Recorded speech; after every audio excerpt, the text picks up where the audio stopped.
Not, not ideal. Yep. Hi, Lisa. Hey, Hey, how's it Lisa. going? Good, good. Thanks for joining us. Sure thing.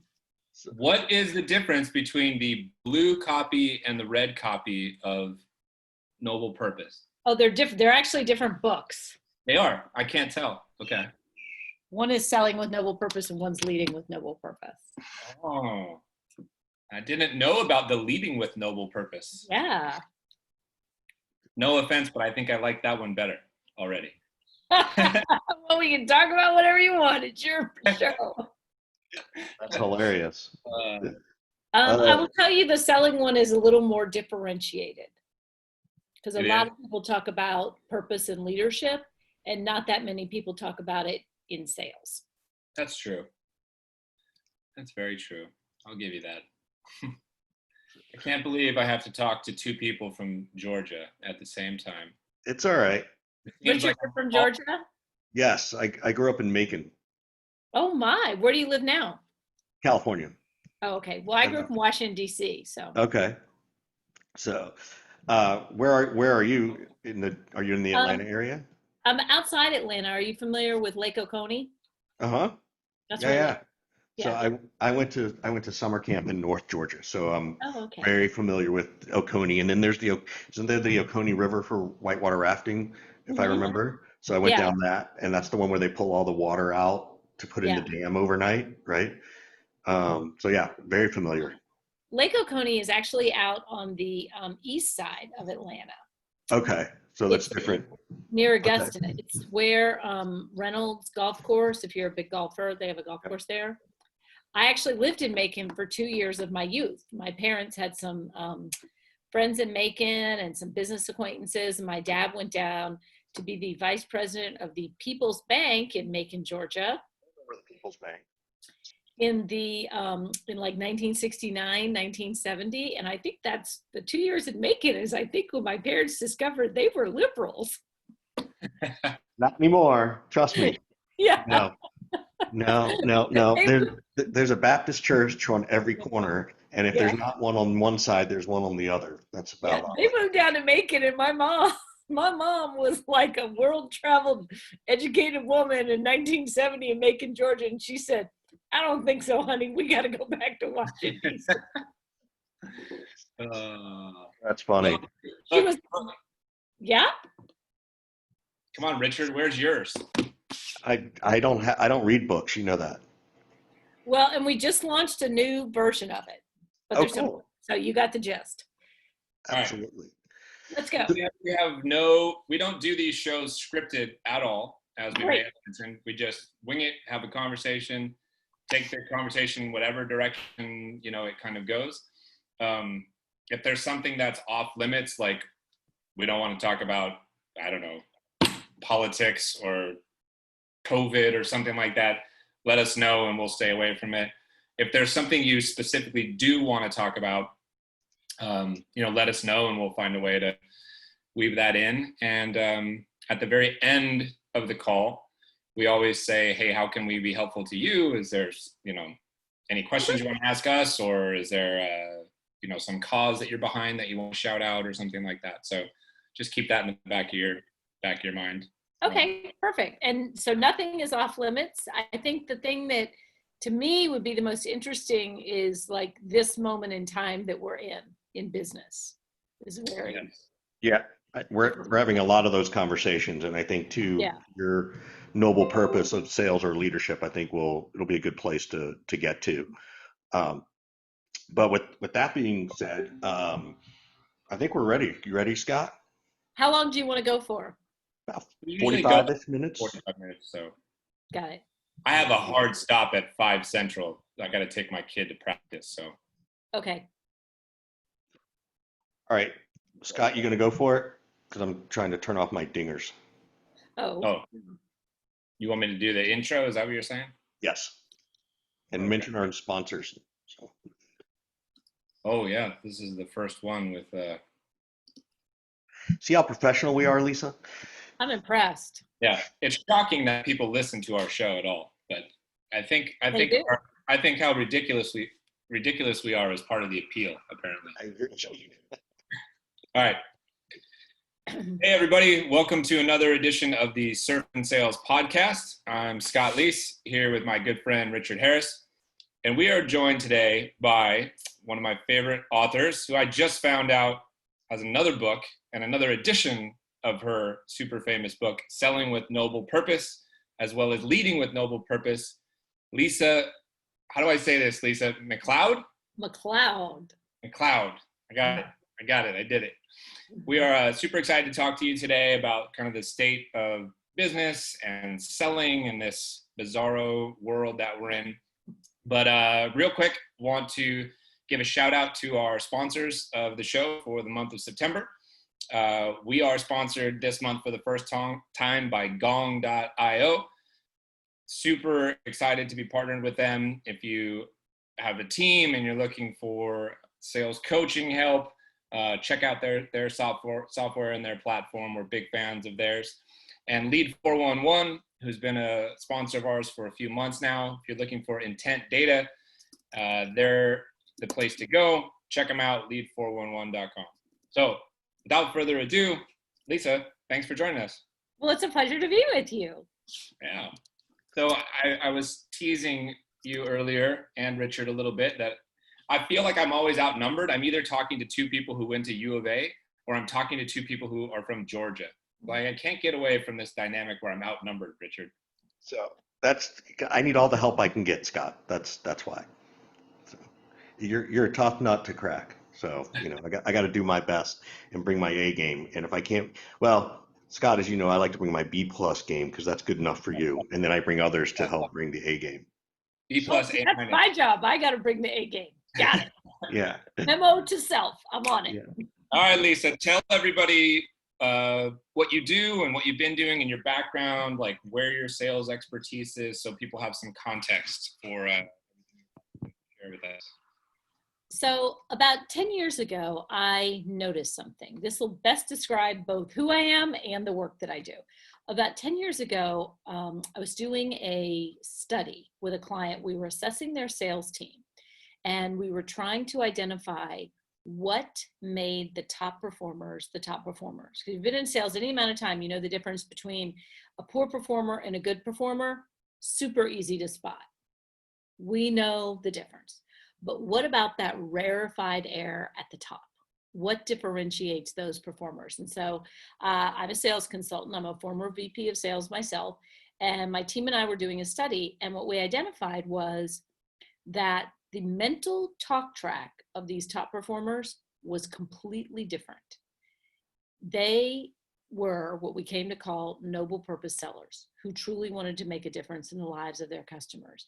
And the talk track wasn't revealed in the course of daily operations, but they had a very different true north. And so through a lot of study, we were able to identify what made them these top performers with this different true north and how other people could become that. And so that's the work that we do. It's really around sales transformation, but it starts in the hearts and minds of the salespeople. Can you dive into a little bit more of like your specific definition of noble purpose? What does that mean to you?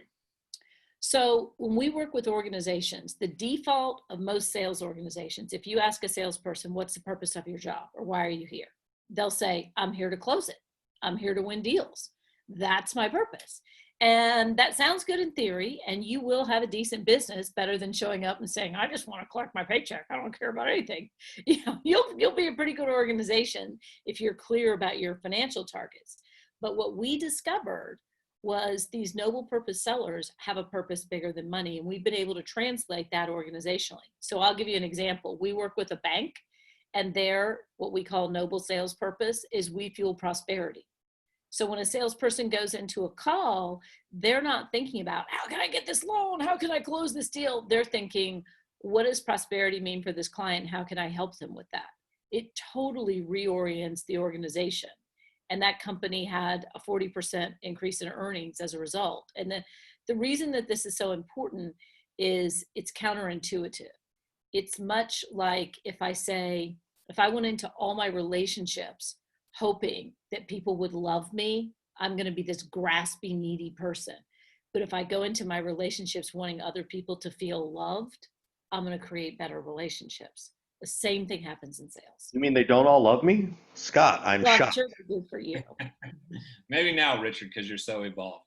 Mhm. Lisa, let me ask you a question, and this is a little pushback question. What Okay. would you say then to those people who are out there listening, thinking, well, I'm a top producer and have been for a long time, but I don't have this noble purpose thought, and I've been, kind of selfish, whatever. I don't care so much about the customer. Those people exist. So what would you say to them?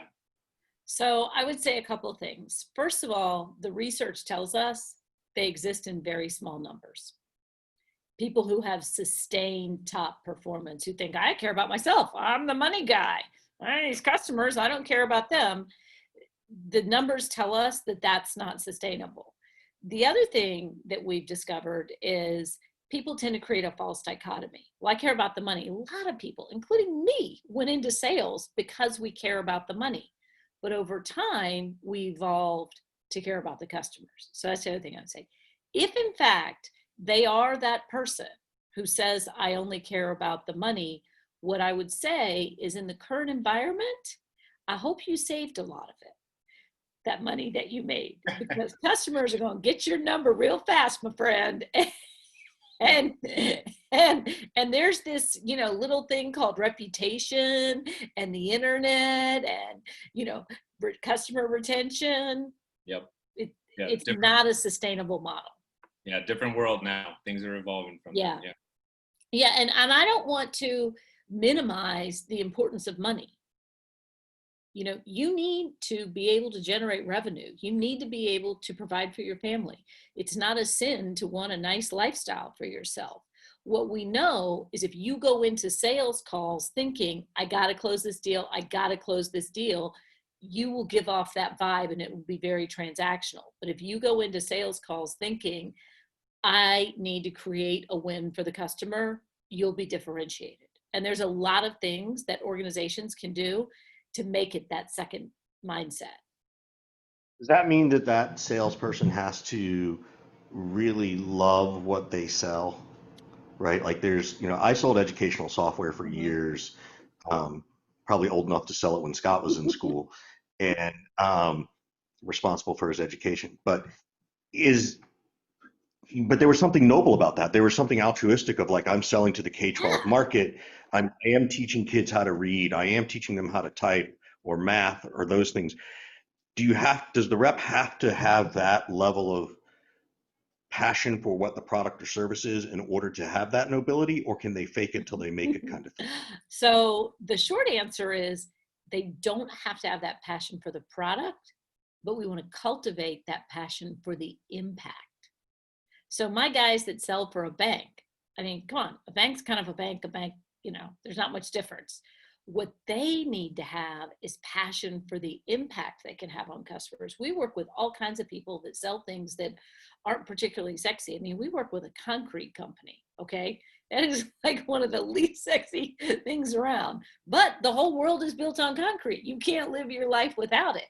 And so what we find when you said something important there, Richard, about fake it till you make it. What we find is that when the leadership is clear, not about, hey, we got the sexiest product in the world, but here's how our solution positively impacts customers. When the leadership can fuel the belief system of the team with stories like that, that fake it till you make it person becomes what we call a TB. And a TB is a true believer. And that's what you want. You want a tribe of those true believers.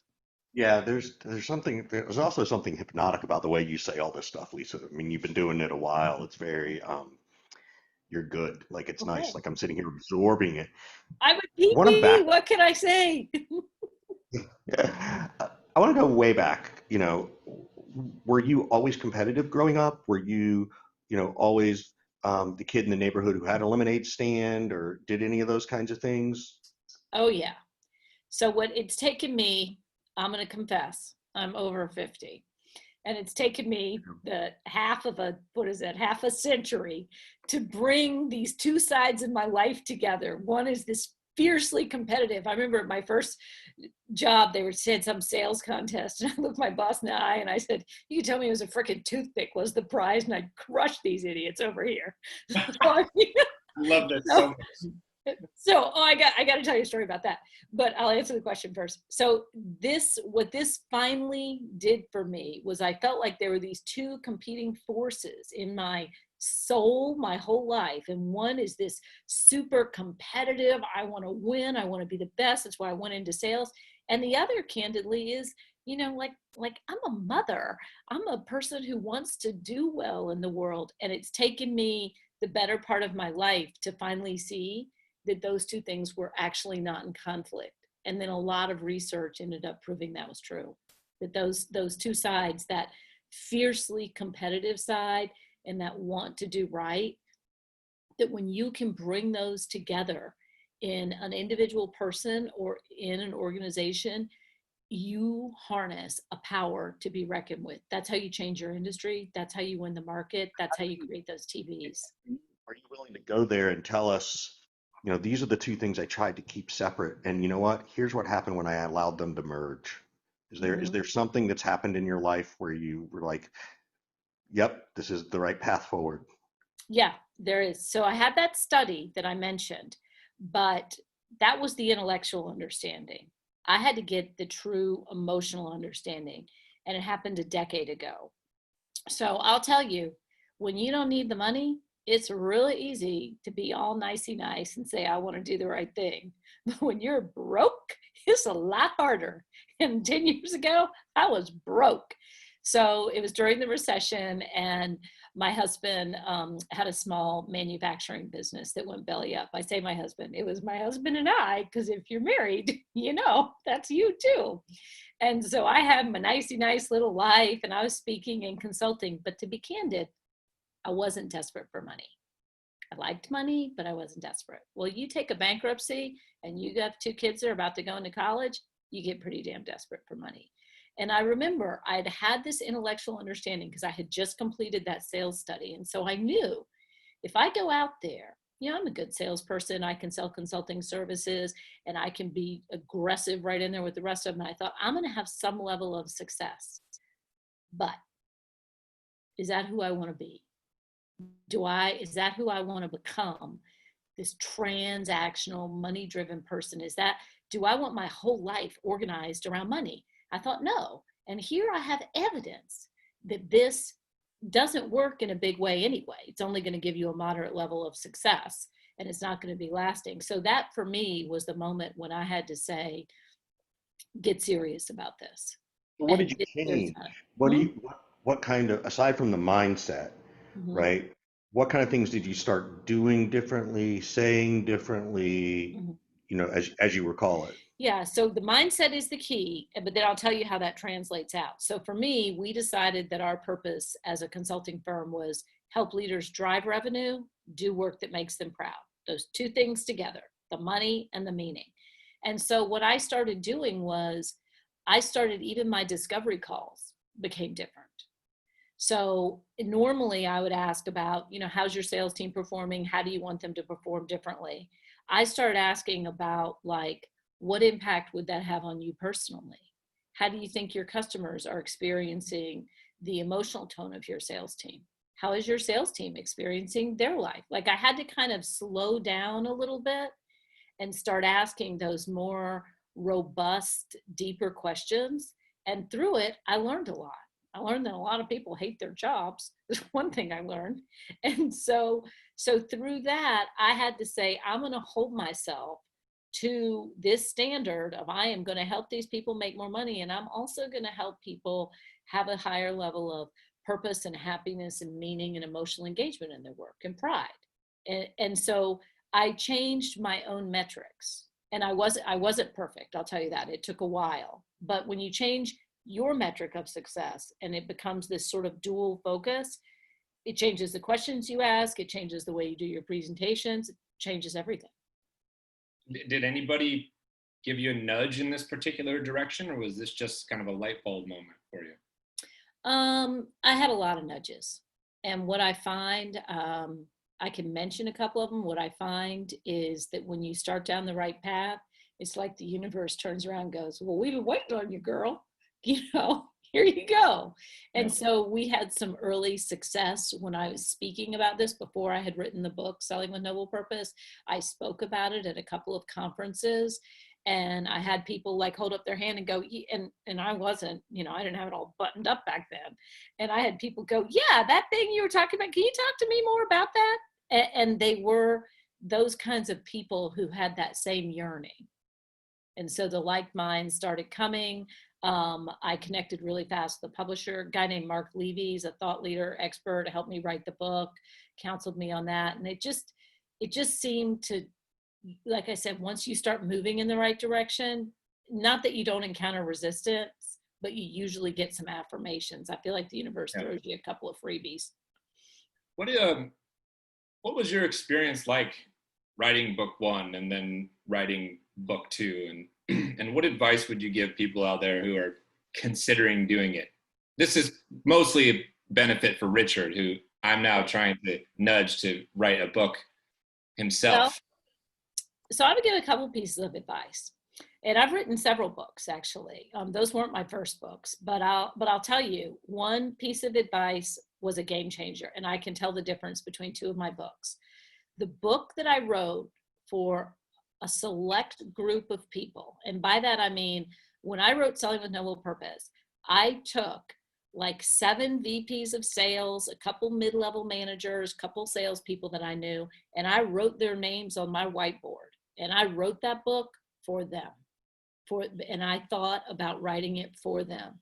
And it made it so much better. In some previous books earlier, I had written because of what I wanted to say.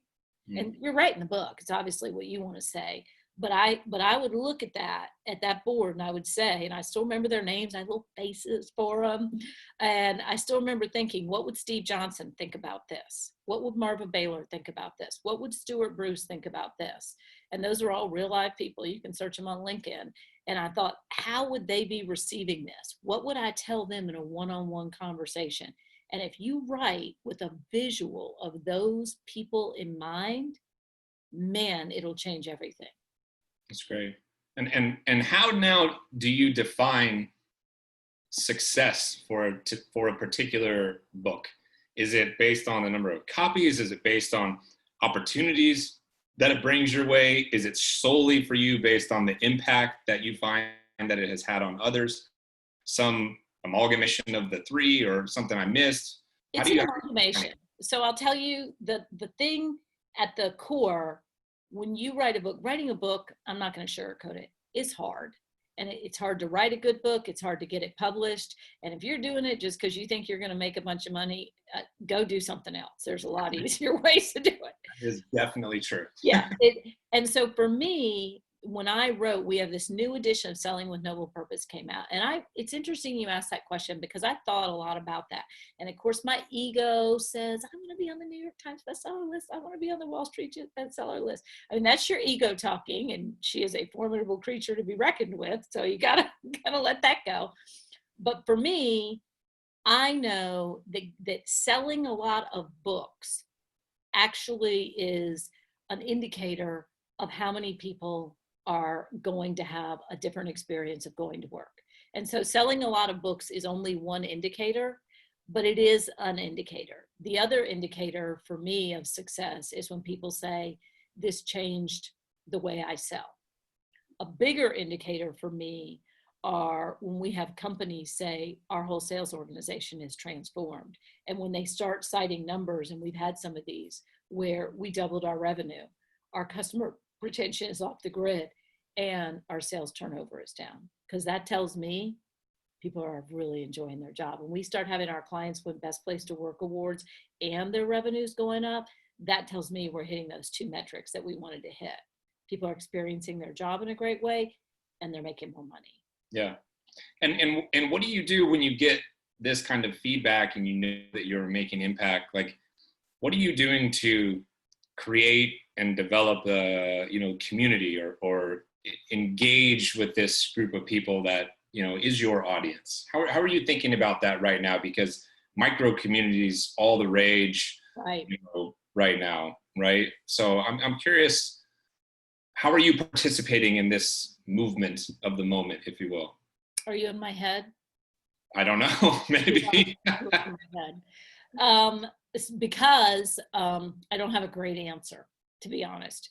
So what we've done is we've got something we knew, a book can change your life. A book has changed a lot of people's lives. If you want to sustain it though, there's a reason people go to church every Sunday. There's a reason people go to Al-Anon meetings. There's a reason people go to CrossFit, because they want to be part of that community. And like, I know I'm not going to be able to sustain challenging habits without a community. I'm going to enjoy it more.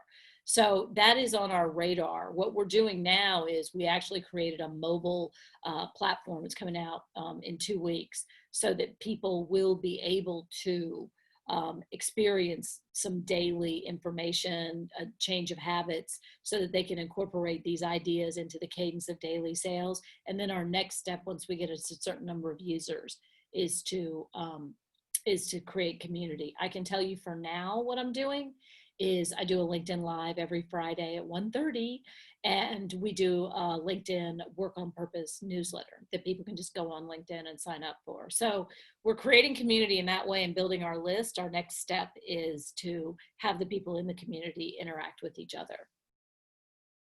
Yeah, I mean, I think it's a huge opportunity for all of us right now who have been in this sales arena for a long time, and producing a lot of content, whether it's books or just LinkedIn content or other places. I know when Richard and I started Surf and Sales a couple of years ago, we were already thinking about kind of getting smaller, more intimate, fostering this sense of experiential learning and community, and getting away from the 250,000 people in San Francisco at Dreamforce type of thing. Like, we don't need all that anymore, right? It's like, let's get smaller. Let's go deeper with folks. So that's where our brain is right now for our business. So if someone listening to this right now is the expert in creating communities and wants to give us a shout out, I would tell you to talk to Scott. He's an expert at it. As much as he'll say no, he's very good at it, whether you do it offline or here. Talk offline about that, Lisa. So let's talk about, even a little bit more in present day, right? What are you seeing in the sales community with reps or managers and leaders as it relates to our current world situation? We're in the middle of COVID, depending on your perspective, and we're seeing companies having to make some tough decisions. Mm-hmm. So I'm going to leave it very vague at that point and just see where you take it. Well, there's two opposing forces happening right now. There are companies that really need revenue, and they are pushing on their sales teams. Close it. And then we have a growing chorus of customers who are starting to question motive, and who are saying, are you just here to close me? Or are you actually here to help me? And the reason that that's happening, it's obvious why the close it is happening, that pressure on the sellers. But the reason why the customer DNA has changed is for a couple of reasons. One, we've all gone through this existential crisis. If you've ever lost a parent, or like I had a bankruptcy, these kinds of things give you pause. These big life events give you pause and make you think, who am I? Why am I here? Who really cares about me? The difference now is if you lose your parent, you go back to work after a week. Now what's happening is we're all going through it at the same time, and it's impacting customers. The other thing that's happening is now that sales is virtual, and it doesn't matter what's happening in your state, it's still going to be virtual because customers figured out we can do it that way. And the last thing you're going to do is let some salesperson in your office who's been who knows where. So customers are virtual. And a client of mine summed it up. She said, what was tolerable in person is intolerable on a Zoom call. So motive becomes even more obvious, because when I walk into a sales call, hey, Richard, hey, how you doing? Let's sit down. Like, there's all these social niceties. Now they're not there. So we have this chorus of customers that has had this existential crisis. They're wondering, why am I here and who is actually helping me? not going to tolerate these self-serving behaviors. They're not going to tolerate these endless PowerPoints. And so we have those two forces coming together with companies saying close it and customers saying, hey, are you actually here to help me? And so what I think is happening, I've observed it with our customers, is transactional sales is dead. It was on the way out anyway. It has now been a stranglehold with COVID. And so these sales teams who can actually rise above that immediacy of pressure to close things and focus on customers are going to emerge victorious. And the ones who are all graspy, it's not going to work out well. That's what I'm seeing. That's fascinating. And what is your definition of a transactional sale, right? Like, so if I'm a sales rep at Yelp, right, Mm-hmm. which I think is what I often think of as transactional. What does transactional mean in your mind, or is it not the actual transaction? It's the transaction of information and the way that information is shared is what you're talking about. Yeah, it's interesting because words only mean what we think they mean. And to many people, transactional means it's a one-time thing. What I mean by transactional is it's non-differentiated and the customer doesn't place any value on the seller and the seller's organization. They just want the stuff. So if I just want the thing, I'm going to price shop. A noble purpose sale could be, like, I'd give an example, CrossFit. I only buy it once, but sure hang with them for a long time. And so what happens is a noble purpose sale tends to be a higher ticket dollar item and a longer sales cycle and a longer customer retention, but not necessarily. Does that make sense? Yeah, I was just curious because to your point of words have meanings, you can say the word transactional sale and you mean it one way. Right. And I think oftentimes in sales, it's, oh, transactional SMB Yeah. mid-market. And I just wanted to make sure we were talking about a little bit of a differentiation Yeah. there, so that we could understand it a little deeper. So And I so what I appreciate mean by that. transactional sales is something that the buyer looks at and says, I could get this anywhere. The seller and the company add no value. I'd get this anywhere. How are you balancing the work life stuff, right? Like, selling, raising a family, being a partner with your husband, it sounds like business wise as Mhm. well as, in a family way. Kids, I assume you have, I I don't know if you have do. kids or not, but And thankfully they're yeah. already through school, or right now I would. Scott and I are in the throes of it. We both have boys and they're both 10 and 12. So, Ooh, a we're in a different world. totally different So world. But I think one of the things that I'm seeing with these that sales executives have to understand, it's kind of an interesting dynamic, because when you look at most chief revenue officers, they tend to be my age, so their kids are older. They also tend to be male. And so if you look at chief revenue officers, what they have to understand is their sales team has like two kids at the kitchen table going, I hate this, I don't want to do it. And they're like trying to make sales calls and do all this other stuff. And so that's the thing. If you have a transactional relationship with your people where nobody cares about anything but the money, if there's no cause bigger than the money, no enthusiasm what you're doing, you're not just competing with your competition. As a company, you're competing with your employees' kids and their spouse and all the other demands that they have on them right now. So I mean, you got to rally them around something. You guys know, if you've got kids, I'm surprised some of them haven't jumped in the room right now.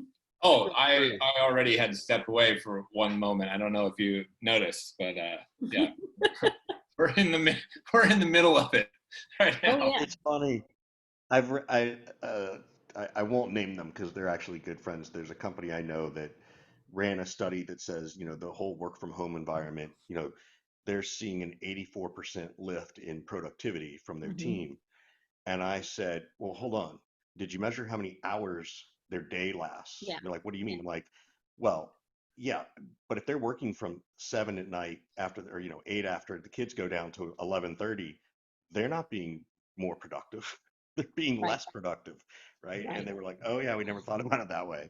So it is, I really appreciate you saying that because for all the C-level executives and VPs who don't have kids, like this is a problem. Like it's Yeah. it's a shit show, right? Like It is a complete shit show. They don't, a lot of the executives don't have kids, or if they do have kids, they did not do the heavy lifting on those children. And they have no envisioning of what it would be like. My sister has a reluctant student in her home right now. And for her to have to sit with him and do high school, which he hated anyway, now on a Zoom call, it suddenly didn't get better. It got a hell of a lot worse. At 7:45 in the morning. My fifth grader starts school at 7:45 in the morning on Zoom. I'm like, are you fucking kidding me? I'm not working at 7:45 in the morning on Zoom. I got to get up and deal with this now. Well, I'm getting the other end of these complaints. One of my daughters is a first-year teacher. Great time to be a first-year teacher. So she's 22 years old teaching 11th grade. And it's actually her second year. Her first year was last year when they shut down. Now she's come back this year. And I realize we're kind of getting off topic, but in many ways we're actually not. Because what is keeping those teachers engaged is a sense of purpose, that they care deeply about those kids. And this idea, and it's the same thing that's keeping you engaged with 7:45 in the morning kid, is when we're in the service of a cause bigger than ourselves, we will rally. We will rally and we will do it. And companies have to understand that. If they can't in some way show their people that somebody's counting on you, what we're doing here makes a difference, they're going to lose hearts and minds as this thing wears on, and it is going to wear on. Yeah. You're muted, Richard. I know it's good. This is part of the show Scott where knows Richard this. mutes. Yeah, Scott knows this, that I'm a huge Springsteen fan, and Springsteen said that, look, if you're going to be a rock star 101 is you must hate school. You must hate school. So I keep thinking that there are going to be a plethora of musicians coming out of this thing, because it's silly and it's funny, but it's also like, all right, there's going to be a whole level of entrepreneurship in a year or two that's all started from this, which is, I wish we didn't have to go through it to get there, but it's certainly there. Well, I often write about school and the parallels between school and sales, and there is one. In schools, we have made a grievous error. We have made test scores the end game. And when test scores became the end game and teachers became, just rinse and repeat, it's not love of learning, it's not making a difference to students. All we're going to do is measure you on those test scores. And test scores are actually a lagging indicator. They don't tell you how well the student is going to do in life. They don't tell you how well the student thinks that learning is fun. They don't tell you anything but this one moment in time. And so if you want to create a dispirited group of kids and a dispirited group of teachers, say that test scores is the only game. We already know that's happened. It's kind of like making your metrics the only game in town. That's right. Floor, right? Yeah. Same thing happens in companies, the exact same thing. If you want to create a dispirited workforce, then make your KPIs be the only thing anybody talks about, the only thing you look at, and you will have a dispirited workforce at best. At worst, you will have a Wells Fargo. Your daughter may have a future in sales, considering that you are her mother. And I have found that teachers who have left the classroom and moved over to selling are some of the best. Some of the best. I totally agree. I sold in education. I sold all that software. I 100% agree. I have had a lot of success hiring teachers who, for one reason or another, said no mas to being in the classroom and have come on over. So, if her first 2 years are too much, no one would fault her for jumping ship and trying a new profession. So.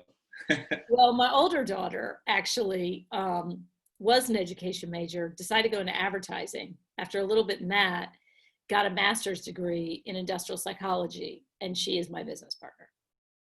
Well, I'm trying to connect all those dots. I know. I need a I flow have two chart. daughters, and they're both really smart, and the oldest one works with me. Those are the dots. But So we're not calling out favorites. We're not calling out favorites, what just so in what case they she's trying listen. to tell you, Richard, is that Riley, your oldest son, is going to be working for you in about 10 years. That's what's going to happen. I think I'm going to be working for him in about 10 years. Yeah. Oh, we're good. We're fast approaching that. Yeah.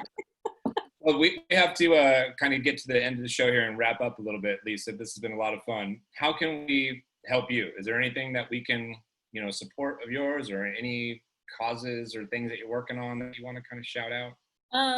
So we could get all political now, and maybe I will, but I'll do that in 1 second. The thing that business-wise, we have a new edition of Selling with Noble Purpose out.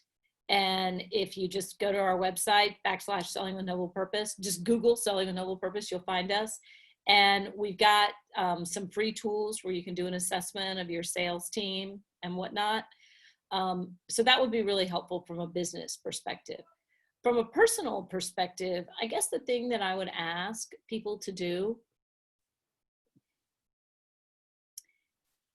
is, one of the big elements of selling with noble purpose is the ability to see the other. The ability to see the other as something more than a means to achieve your end. And so a lot of the unrest that we have right now, and I'll give you an example, Black Lives Matter, it's saying, see me, tell me I matter, tell me I'm something. And so I guess on a personal perspective is that I would ask people to think about, how can I see the other? And where's a place that I could go? Maybe it's your church, maybe it's Black Lives Matter, maybe it's something else, but like, where's a place that I could go that would help me really see these other human beings that I share the planet with, and help me connect with them and have more empathy with them? Because it doesn't happen naturally. It's not going to happen naturally in this environment. We have to step into something bigger than ourselves, or we're doomed. Well, I personally really appreciate you saying that. You're probably unaware, and that's okay, but last week I wrote 4 words on a LinkedIn post, and all I wrote was "stop killing Black people." That's all I wrote. And there's, I don't know, 7,200 likes on it right now and 1,200 comments, and the comments are full of support, but also full of hate and a lot of vile, filthy remarks and just ignorance and things like that. And I got my first ever death threat last week. And one of the things that I ended up doing was, the next day I made a little video, and I sort of asked for help and support from the greater sales and leadership community for some of us to be a little bit more outspoken and talk about this stuff, and take it a step farther and take some action and start holding some of these people accountable who are online on a professional site spouting some of this stuff, and maybe we should do something about that. And so this is like 4 or 5 days ago now. So I appreciate and commend you for speaking your truth and being outspoken about this. It means a lot to me. So thank you for that. Well, Yeah. I would be honest, and I would say, in my case at least, better late than never. This is something that I've known since I was a child, something I was raised with, and something I didn't always speak up about, because I was in business. I didn't want to make people angry. I didn't want to get political. And now, if you can't look at the Black community and have some empathy for how they are hurting now, if you had 2 children and one of them was being hurt and bullied, you wouldn't say, all lives matter. You would rally your damn family around the kid that was being hurt. That's what you would do. Yeah. And it's something that I've been thinking a lot about, and I think it, with all the psychological study we've done for our work and our books, the ability to see the other as something besides a means to your own end game is transformative at every level. Yeah. Well, This has been a really fun conversation, and I am grateful. It got serious at the I'm end. grateful that we decided to get serious and go deep at the end. We could go another hour on stuff. Yeah. We didn't even, I mean, we didn't even talk about, you know, what's it like to be a woman in sales and starting a business, and which I know would be a whole other session. We'll have to have her back then. Absolutely. So So thank you I'll so tell much. you one thing that's great about being a woman in sales. If you've ever had a woman in your life tell you something and say, oh yeah, that couple's getting divorced. Oh yeah, that's happening. And you go, how do you know these things? Women's intuition is real. my wife, it's Kat. Scott knows my wife. Like, she walks in the room and feels the vibe. She knows it. So It is real. And so being a woman in sales and sales training is great. Yeah, we need to have a part 2. right. Exactly. Yeah. Yeah. Lisa, thank you so much. This has been really fascinating. Clear your calendar for tomorrow, Lisa. We need to do part 2 right away. Okay. Thank you so much. And thanks to Lead 411 and Gong.io for sponsoring the Surf and Sales podcast. And we'll see you all next time. Bye, everybody.